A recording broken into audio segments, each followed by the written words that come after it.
पश्यैतं पाण्डुपुत्राणाम् आचार्य महतीं च मुं व्यूढं द्रुपदपुत्रेण तव शिष्येण धीमता। हे आचार्य, पाण्डुपुत्र ମାନଙ୍କର ଏ ବିରାଟ ସୈନ୍ୟବାହିନୀଙ୍କୁ ଦେଖନ୍ତୁ। ଏହା ଆପଣଙ୍କର ଅତି ବୁଦ୍ଧିମାନ ଶିଷ୍ୟ ଦ୍ରୁପଦପୁତ୍ର ଧୃଷ୍ଟଦ୍ୟୁମ୍ନଙ୍କ ଦ୍ୱାରା ବ୍ୟୁହକାରରେ ସଜ୍ଜିତ ହୋଇଅଛି। ଭାବାର୍ଥ, ଦୁର୍ଯ୍ୟୋଧନ ଜଣେ ବିଶିଷ୍ଟ କୂଟନୀତିଜ୍ଞ ଥିଲେ। ସେ ଏଠାରେ ବିଶିଷ୍ଟ ବ୍ରାହ୍ମଣ ସେନାପତି ଦ୍ରୋଣାଚାର୍ଯ୍ୟଙ୍କର ଭୁଲ ଦେଖାଇବାକୁ ଇଚ୍ଛା କରିଛନ୍ତି।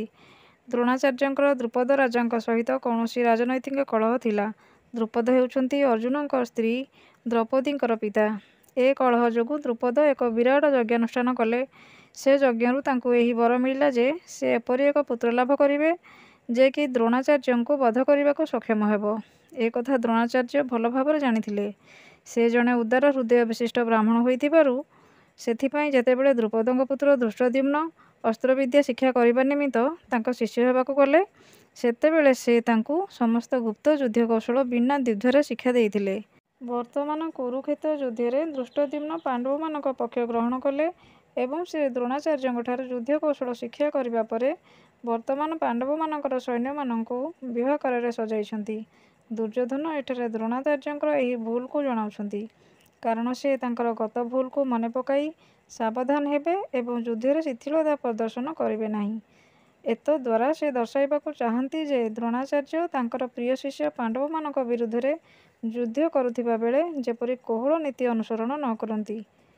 ବିଶେଷ କରି ଅର୍ଜୁନ ତାଙ୍କର ଜଣେ ଅତି ବିଶିଷ୍ଟ ମେଧାବୀ ତଥା ପ୍ରିୟ ଛାତ୍ର ଥିଲେ। ଦୁର୍ଯ୍ୟୋଧନ ତାଙ୍କୁ ସାବଧାନ କରାଇଦେଲେ ଯେ ସେ ଯଦି ଏ ଯୁଦ୍ଧରେ କୋହଳ ନୀତି ଅନୁସରଣ କରନ୍ତି, ତାହାହେଲେ ପରାଜିତ ହେବାକୁ ପଡ଼ିବ। ଅତ୍ର ଶୂରା ମହେଶ୍ୱାସା ଭୀମାର୍ଜୁନ ସମାଯୁଧି ଯୁଯୁଧାନ ବିରାଟଶ୍ଚ ଦ୍ରୁପଦଶ୍ଚ ମହାରଥଃ।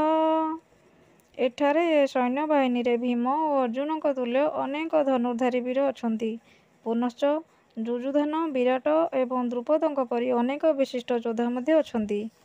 ଭାବାର୍ଥ, ଦ୍ରୋଣାଚାର୍ଯ୍ୟଙ୍କୁ ଯୁଦ୍ଧ କୌଶଳ ଭଲ ରକମ ଜଣାଥିଲା ଏବଂ ସେ ଜଣେ ବିଶିଷ୍ଟ ଯୋଦ୍ଧା ଥିଲେ। ଦ୍ରୋଣାଚାର୍ଯ୍ୟଙ୍କ ଯୁଦ୍ଧ କୌଶଳ ଆଗରେ ଧୃଷ୍ଟଦ୍ୟୁମ୍ନ ଯଦିଓ କିଛି ବଡ଼ ପ୍ରତିଦ୍ୱନ୍ଦ୍ୱୀ ନ ଥିଲେ, ତଥାପି ଆହୁରି ଅନେକ ଏପରି ଯୋଦ୍ଧା ସେଠାରେ ଥିଲେ ଯେଉଁମାନେ କି ଆଶଙ୍କାର କାରଣ ହୋଇଥିଲେ। ବିଜୟ ଲାଭର ମାର୍ଗରେ ସେମାନେ ହେଉଛନ୍ତି ବିରାଟ ପ୍ରତିବନ୍ଧକ, କାରଣ ସେମାନଙ୍କ ମଧ୍ୟରୁ ପ୍ରତ୍ୟେକ ଭୀମ ଓ ଅର୍ଜୁନଙ୍କ ପରି ଅତ୍ୟନ୍ତ ଭୟଙ୍କର ଥିଲେ। ଏ କଥା ଦୁର୍ଯ୍ୟୋଧନ ପ୍ରକାଶ କଲେ। ସେ ଭୀମ ଓ ଅର୍ଜୁନଙ୍କର ବଳବୀର୍ଯ୍ୟ କଥା ଜାଣିଥିଲେ ଏବଂ ସେଇଥିପାଇଁ ସେ ଅନ୍ୟ ଯୋଦ୍ଧାମାନଙ୍କୁ ସେମାନଙ୍କ ସହ ତୁଳନା କଲେ। ଧୃଷ୍ଟକେତୁଶ୍ଚେକିତାନଃ କାଶୀରାଜଶ୍ଚ ବୀର୍ଯ୍ୟବାନ୍ ପୁରୁଜିତ୍ କୁନ୍ତିଭୋଜଶ୍ଚ ଶୈବ୍ୟଶ୍ଚ ନରପୁଙ୍ଗବଃ। ଆହୁରି ମଧ୍ୟ ଧୃଷ୍ଟକେତୁ, ଚେକିତାନ, କାଶୀରାଜ, ପୁରୁଜିତ୍, କୁନ୍ତିଭୋଜ ଏବଂ ଶୈବ୍ୟ ଆଦି ଅନେକ ମହାନ ଶକ୍ତିଶାଳୀ ଯୋଦ୍ଧା ଥିଲେ। ଯୁଧାମନ୍ୟୁଶ୍ଚ ବିକ୍ରାନ୍ତ ଉତ୍ତମୌଜାଶ୍ଚ ବୀର୍ଯ୍ୟବାନ୍ ସୌଭଦ୍ରୋ ଦ୍ରୌପଦେୟାଶ୍ଚ ସର୍ବ ଏବ ମହାରଥାଃ। ଅତ୍ୟନ୍ତ ବଳଶାଳୀ ଯୁଧାମନ୍ୟୁ, ବୀର୍ଯ୍ୟବାନ୍, ଉତ୍ତମୌଜା, ସୁଭଦ୍ରାଙ୍କ ପୁତ୍ର ଅଭିମନ୍ୟୁ ଏବଂ ଦ୍ରୌପଦୀଙ୍କର ପୁତ୍ରଗଣ ଏମାନେ ସମସ୍ତେ ସେ ସୈନ୍ୟବାହିନୀରେ ଅଛନ୍ତି। ଏମାନେ ସମସ୍ତେ ବିଶିଷ୍ଟ ରଥାରୋହୀ ଯୋଦ୍ଧା ବା ମହାରଥୀ ଅଟନ୍ତି। ଅସ୍ମାକଂ ତୁ ବିଶିଷ୍ଟା ଯେ ତାନି ବୋଧ ଦ୍ୱିଜୋତ୍ତମ ନାୟକା ମମ ସୈନ୍ୟସ୍ୟ ସଂଜ୍ଞାର୍ଥଂ ତାନ୍ ବ୍ରବୀମି ତେ। ହେ ଦ୍ୱିଜୋତ୍ତମ, ଆପଣଙ୍କର ଅବଗତି ନିମିତ୍ତ ମୋ ସୈନ୍ୟମାନଙ୍କର ଯେଉଁମାନେ ସେନାପତି, ଯେଉଁମାନେ ବିଶେଷ କରି ସୈନ୍ୟ ଚାଳନାରେ ଦକ୍ଷ, ସେମାନଙ୍କ ସମ୍ବନ୍ଧରେ କହୁଛି। ଭବାନ୍ ଭୀଷ୍ମଶ୍ଚ କର୍ଣ୍ଣଶ୍ଚ କୃପଶ୍ଚ ସମିତିଜ୍ଞ ୟଃ ଅଶ୍ୱତ୍ଥାମା ବିକର୍ଣ୍ଣଶ୍ଚ ସୌମଦତ୍ତିସ୍ତଥୈବ ଚ। ଆମ ସୈନ୍ୟବାହିନୀରେ ସେହିପରି ଆପଣ ଭୀଷ୍ମ, କର୍ଣ୍ଣ, କୃପ, ଅଶ୍ୱତ୍ଥାମା, ବିକର୍ଣ୍ଣ ଏବଂ ସୋମଦତ୍ତଙ୍କର ପୁତ୍ର ଭୂରିଶ୍ରବା ଆଦି ଅଛନ୍ତି। ଏମାନେ ସବୁବେଳେ ଯୁଦ୍ଧରେ ବିଜୟୀ ହୁଅନ୍ତି। ଭାବାର୍ଥ ଏ ଯୁଦ୍ଧରେ ତାଙ୍କ ପକ୍ଷରେ ଯେଉଁମାନେ ଅତି ବିଶିଷ୍ଟ ଯୋଦ୍ଧା ଥିଲେ, ଯେଉଁମାନେ କି ସର୍ବଦା ଯୁଦ୍ଧରେ ବିଜୟ ଲାଭ କରନ୍ତି, ସେହିମାନଙ୍କର ନାମ ଦୁର୍ଯ୍ୟୋଧନ କହିଲେ। ବିକର୍ଣ୍ଣ ହେଉଛି ଦୁର୍ଯ୍ୟୋଧନର ଭାଇ, ଅଶ୍ୱତ୍ଥାମା ହେଉଛି ଦ୍ରୋଣାଚାର୍ଯ୍ୟଙ୍କର ପୁତ୍ର ଏବଂ ସୋମଦତ୍ତୀ ଅର୍ଥାତ୍ ଭୂରିଶ୍ରବା ବାହିଡ଼ିକ ଦେଶର ରାଜକୁମାର। କର୍ଣ୍ଣ ହେଉଛନ୍ତି ଅର୍ଜୁନଙ୍କର ଭାଇ, କାରଣ ସେ କୁନ୍ତୀଙ୍କଠାରୁ କୁନ୍ତୀଙ୍କର ବିବାହ ପୂର୍ବରୁ ଜନ୍ମ ହୋଇଥିଲେ। ଅନ୍ୟେ ଚ ବହବଃ ଶୂରା ମଦର୍ଥେ ତ୍ୟକ୍ତଜୀବିତାଃ ନାନାଶସ୍ତ୍ର ପ୍ରହରଣାଃ ସର୍ବେ ଯୁଦ୍ଧ ବିଶାରଦାଃ। ଆହୁରି ଅନେକ ବୀର ଅଛନ୍ତି, ଯେଉଁମାନେ ମୋ ପାଇଁ ଜୀବନ ଦେବାକୁ ପ୍ରସ୍ତୁତ। ସେମାନେ ସମସ୍ତେ ନାନା ଅସ୍ତ୍ରଶସ୍ତ୍ରରେ ସଜ୍ଜିତ ହୋଇଛନ୍ତି ଏବଂ ସେମାନେ ସମସ୍ତେ ଯୁଦ୍ଧ ବିଜ୍ଞାନରେ ଅଭିଜ୍ଞ ଅଟନ୍ତି।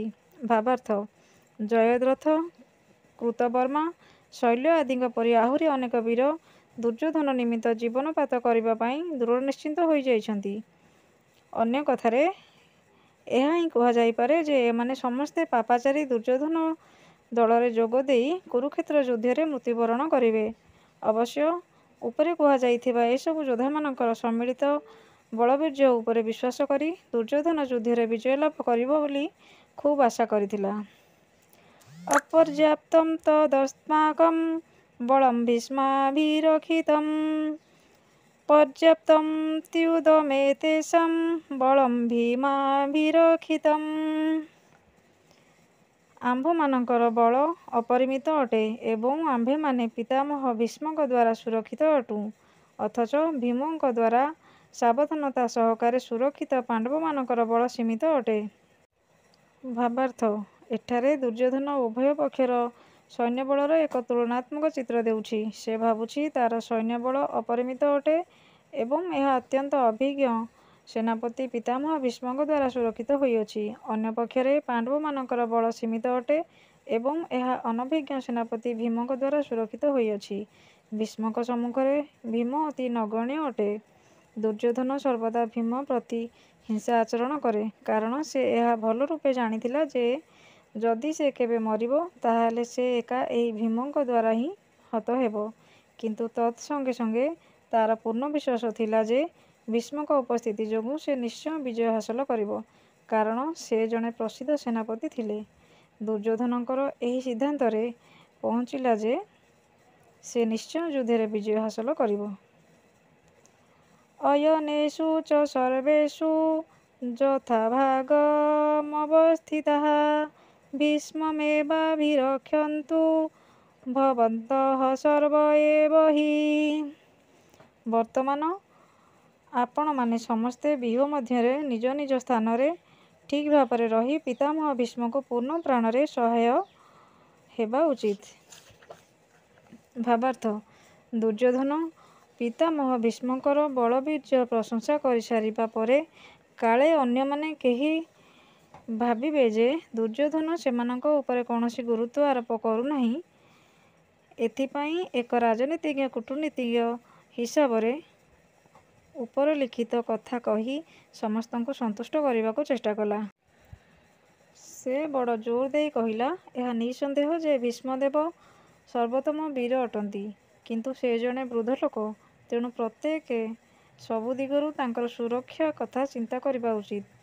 ସେ ଯୁଦ୍ଧରେ ନିଯୁକ୍ତ ହୋଇପାରନ୍ତି ଏବଂ ସେ ଗୋଟିଏ ପାଖରେ ରହି ଯୁଦ୍ଧ କରୁଥିବାରୁ ଶତ୍ରୁମାନେ ତାଙ୍କର ଏହି ଗୋଟିଏ ପାଖ ଯୁଦ୍ଧର ସୁଯୋଗ ନେଇପାରନ୍ତି। ତେଣୁ ଅନ୍ୟ ବୀରମାନେ ସେମାନଙ୍କର ଘାଟିସ୍ଥାନରେ ତ୍ୟାଗ କରିବା ଉଚିତ ଏବଂ ଶତ୍ରୁମାନଙ୍କୁ ବ୍ୟୂହ ଭେଦ କରିବାକୁ ଛାଡ଼ିଦେବା ଉଚିତ ନୁହେଁ।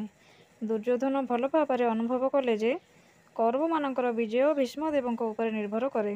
ଭୀଷ୍ମଦେବ ଓ ଦ୍ରୋଣାଚାର୍ଯ୍ୟ ଯେ ଏ ଯୁଦ୍ଧରେ ପୂର୍ଣ୍ଣ ପ୍ରାଣରେ ଆତ୍ମନିଯୋଗ କରିବେ, ଏ ସମ୍ବନ୍ଧରେ ସେ ଦୃଢ଼ ନିଶ୍ଚିନ୍ତ ହୋଇଯାଇଥିଲେ, କାରଣ ସେ ଭଲ ଭାବରେ ଜାଣିଥିଲେ ଯେ ଯେତେବେଳେ ଅର୍ଜୁନଙ୍କ ସ୍ତ୍ରୀ ଦ୍ରୌପଦୀଙ୍କୁ ପୂର୍ଣ୍ଣ ସଭାରେ ସମସ୍ତ ବିଶିଷ୍ଟ ଯୋଦ୍ଧା ବୀର ସେନାପତିମାନଙ୍କ ସମକ୍ଷରେ ଉଲଗ୍ନ କରାଯାଇଥିଲା ଏବଂ ଦ୍ରୌପଦୀ ଅସହାୟ ଅବସ୍ଥାରେ ସେମାନଙ୍କୁ ନ୍ୟାୟ ପାଇଁ ପ୍ରାର୍ଥନା କରିଥିଲେ, ସେତେବେଳେ ସେମାନେ ପଦେ କଥା ବି କହିନାହାନ୍ତି, ଯଦିଓ ସେ ଜାଣିଥିଲେ ଯେ ଏ ଦୁଇଜଣ ବିଶିଷ୍ଟ ସେନାପତି। ପାଣ୍ଡବଙ୍କ ପ୍ରତି ସ୍ନେହ ସହାନୁଭୂତି ଅଛି ସେମାନଙ୍କର, ତଥାପି ସେ ଆଶା କରିଥିଲା ଯେ ବର୍ତ୍ତମାନ ସମୟରେ ସେନାପତି ଦ୍ୱୟ ସେ ସମସ୍ତ ସ୍ନେହ ସହାନୁଭୂତିକୁ ସମ୍ପୂର୍ଣ୍ଣ ରୂପେ ଦୂରକୁ ଦେବା ଉଚିତ। ଦ୍ୱୈତ କ୍ରୀଡ଼ା ବା ପଶା ଖେଳ ସମୟରେ ସେମାନେ ଯେପରି ଭାବରେ ଆଚରଣ କରିବେ ବର୍ତ୍ତମାନ ମଧ୍ୟ ସଦୃଶ ଆଚରଣ କରିବା ଉଚିତ। ତସ୍ୟ ସଞ୍ଜନୟନ୍ ହର୍ଷଂ କୁରୁ ବୃଦ୍ଧଃ ପିତାମହ ସିଂହନାଦଂ ବିନଦ୍ୟୋଚ୍ଚୈଃ ଶଙ୍ଖଂ ଦଦ୍ମୌ ପ୍ରତାପବାନ୍। ତତ୍ପରେ ଅତି ପ୍ରତାପଶାଳୀ କୁରୁବଂଶର ପିତାମହ ଓ ଯୋଦ୍ଧାମାନଙ୍କର ପିତାମହ ଭୀଷ୍ମ ଦୁର୍ଯ୍ୟୋଧନଙ୍କୁ ଆନନ୍ଦ ଦେବା ନିମିତ୍ତ ସିଂହ ଗର୍ଜନ ସଦୃଶ ଅତି ଉଚ୍ଚ ସ୍ୱରରେ ତାଙ୍କର ଶଙ୍ଖନାଦ କଲେ। ଭାବାର୍ଥ କୁରୁବଂଶର ପିତାମହ ଭୀଷ୍ମଦେବ ତାଙ୍କର ନାତି ଦୁର୍ଯ୍ୟୋଧନର ହୃଦୟର କଥା ଜାଣିପାରିଲେ ଏବଂ ତା ପ୍ରତି ଥିବା ସ୍ୱାଭାବିକ ସ୍ନେହବଶତଃ ଅତି ଉଚ୍ଚ ସ୍ୱରରେ ତାଙ୍କର ଶଙ୍ଖନାଦ କରି ତାକୁ ଆନନ୍ଦ ଦେବାକୁ ଚେଷ୍ଟା କଲେ। ଭୀଷ୍ମଦେବ ଏକ ସିଂହ ସଦୃଶ ପ୍ରତାପବାନ୍ ଥିଲେ, ତେଣୁ ତାଙ୍କର ଶଙ୍ଖନାଦ ସିଂହଗର୍ଜନ ସଦୃଶ ହୋଇଥିଲା। ପରୋକ୍ଷରେ ଶଙ୍ଖଧ୍ୱନିର ପ୍ରତୀକରୁ ସେ ତାଙ୍କର ହତାଶ ହୋଇପଡ଼ିଥିବା ନାତି ଦୁର୍ଯ୍ୟୋଧନଙ୍କୁ ଜଣାଇଦେଲେ ଯେ ଏ ଯୁଦ୍ଧରେ ତାର ବିଜୟର ଆଶା ନାହିଁ, କାରଣ ପରମେଶ୍ୱର ଶ୍ରୀକୃଷ୍ଣ ଅନ୍ୟ ପକ୍ଷରେ ଅଛନ୍ତି। କିନ୍ତୁ ତଥାପି ଯୁଦ୍ଧ ପରିଚାଳନା କରିବା ତାଙ୍କର କର୍ତ୍ତବ୍ୟ ଏବଂ ସେ ସେଥିରେ କୌଣସି ଅବହେଳା କରିବେ ନାହିଁ। ତତଃ ଶଙ୍ଖାଶ୍ଚ ଭୈର୍ଯ୍ୟଶ୍ଚ ପଣବାନକଗୋମୁଖାଃ ସହସୈବାଭ୍ୟହନ୍ୟନ୍ତ ସଶବ୍ଦମୂଳୋଦ୍ଭବତ୍। ତତ୍ପରେ ଶଙ୍ଖ, ଭେରୀ, ତୁରୀ, ନାଗରା ଏବଂ ଶିଙ୍ଗା ଆଦି ହଠାତ୍ ବାଜି ଉଠିଲା ଏବଂ ସମସ୍ତଙ୍କର ଏକତ୍ର ସ୍ୱର ବା ଧ୍ୱନି ପ୍ରକାଣ୍ଡ ହୋଇ ଉଠିଲା। ତତଃ ଶ୍ରୁତୈର୍ହୟିଯୁକ୍ତେ ମହତି ସ୍ୟନ୍ଦନେ ସ୍ଥିତୌ ମାଧବଃ ପାଣ୍ଡବଶ୍ଚୈବ ଦିବୌ ଶଙ୍ଖौ ପ୍ରଦଧ୍ମତୁଃ। ଅନ୍ୟ ପକ୍ଷରେ ଉଭୟ ଭଗବାନ ଶ୍ରୀକୃଷ୍ଣ ଓ ଅର୍ଜୁନ ଶ୍ୱେତ ଅଶ୍ୱଯୁକ୍ତ ଏକ ବିରାଟ ରଥ ଉପରେ ବସି ସେମାନଙ୍କର ଦିବ୍ୟ ଶଙ୍ଖ ବଜାଇଲେ। ଭାବାର୍ଥ ଭୀଷ୍ମଦେବ ଯେଉଁ ଶଙ୍ଖ ବଜାଇଲେ ସେ ଶଙ୍ଖ ସହିତ ତୁଳନା କରି କୁହାଯାଉଛି ଯେ ଶ୍ରୀକୃଷ୍ଣ ଓ ଅର୍ଜୁନଙ୍କ ହାତରେ ଥିବା ଶଙ୍ଖ ଦିବ୍ୟ ଶଙ୍ଖ ଅଟେ, କିନ୍ତୁ ଭୀଷ୍ମଙ୍କର ଶଙ୍ଖ ଦିବ୍ୟ ଶଙ୍ଖ ନୁହେଁ। ଦିବ୍ୟ ଶଙ୍ଖନାଦ ଧ୍ୱନିରୁ ଏହି ସୂଚନା ମିଳୁଛି ଯେ ଅନ୍ୟ ପକ୍ଷରେ ବିଜୟର ଆଶା ନାହିଁ, କାରଣ ଶ୍ରୀକୃଷ୍ଣ ପାଣ୍ଡବମାନଙ୍କ ପକ୍ଷରେ ଅଛନ୍ତି। ଜୟସ୍ତୁ ପାଣ୍ଡୁପୁତ୍ରାଣାଂ ୟେଷାଂ ପକ୍ଷେ ଜନାର୍ଦ୍ଦନଃ। ପାଣ୍ଡୁପୁତ୍ରମାନଙ୍କର ସଦୃଶ ବ୍ୟକ୍ତିମାନଙ୍କ ପକ୍ଷରେ ବରାବର ବିଜୟ ଥାଏ, କାରଣ ଭଗବାନ ଶ୍ରୀକୃଷ୍ଣ ସେମାନଙ୍କ ସହିତ ଥାଆନ୍ତି। ଯେତେବେଳେ ଓ ଯେଉଁଠାରେ ଭଗବାନ ଥାଆନ୍ତି ସେଠାରେ ଭାଗ୍ୟଦେବୀ ଲକ୍ଷ୍ମୀ ମଧ୍ୟ ଥାଆନ୍ତି, କାରଣ ଲକ୍ଷ୍ମୀ ଦେବୀ ତାଙ୍କର ସ୍ୱାମୀକୁ ଛାଡ଼ି ଏକାକୀ ରହିନାହାନ୍ତି। ବିଜୟ ଓ ଭାଗ୍ୟଲକ୍ଷ୍ମୀ ଅର୍ଜୁନଙ୍କୁ ଅପେକ୍ଷା କରୁଛନ୍ତି, କାରଣ ଏହା ଭଗବାନ ବିଷ୍ଣୁ ବା ଶ୍ରୀକୃଷ୍ଣଙ୍କର ଦିବ୍ୟ ଶଙ୍ଖନାଦରୁ ସୂଚିତ ହେଉଅଛି। ଏତଦ୍ ବ୍ୟତୀତ ଶ୍ରୀକୃଷ୍ଣ ଓ ଅର୍ଜୁନ ଏ ଦୁଇ ସଖା ଯେଉଁ ରଥ ଉପରେ ବସିଥିଲେ ତାହା ଅଗ୍ନିଦେବ ଅର୍ଜୁନଙ୍କୁ ପ୍ରଦାନ କରିଥିଲେ ଏବଂ ଏଥିରୁ ସୂଚିତ ହେଉଥିଲା ଯେ ତ୍ରିଭୁବନ ମଧ୍ୟରେ ଏ ରଥ ଯେଉଁଠାରେ ଟଣାଯିବ ସେଠାରେ ତାହା ଚତୁର୍ଦ୍ଦିଗ ଜୟ କରିବାକୁ ସକ୍ଷମ ହେବ।